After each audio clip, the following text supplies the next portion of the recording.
نہ سماعتوں میں تپش گھلے، نہ نظر کو وقف عذاب کر، جو سنائی دے اسے چپ سکھا، جو دکھائی دے اسے خواب کر۔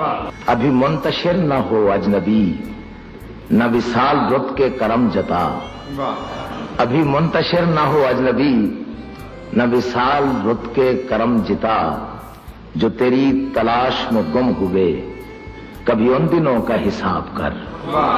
میرے صبر پر کوئی عذر کیا، میری دوپہر پہ یہ ابر کیوں، مجھے اوڑھنے دے اذیتیں، میری عادتیں نہ خراب کر۔ کہیں آبلوں کے بھنور بجیں، کہیں دھوپ روپ بدن سجیں، کبھی دل کو تھل کا مزاج دے، کبھی چشم تر کو چناب کر۔ یہ ہجوم میں شہر ستم گراں، نہ سنے گا تیری صدا کبھی، میری حسرتوں کو سخن سنا، میری خواہشوں سے خطاب کر۔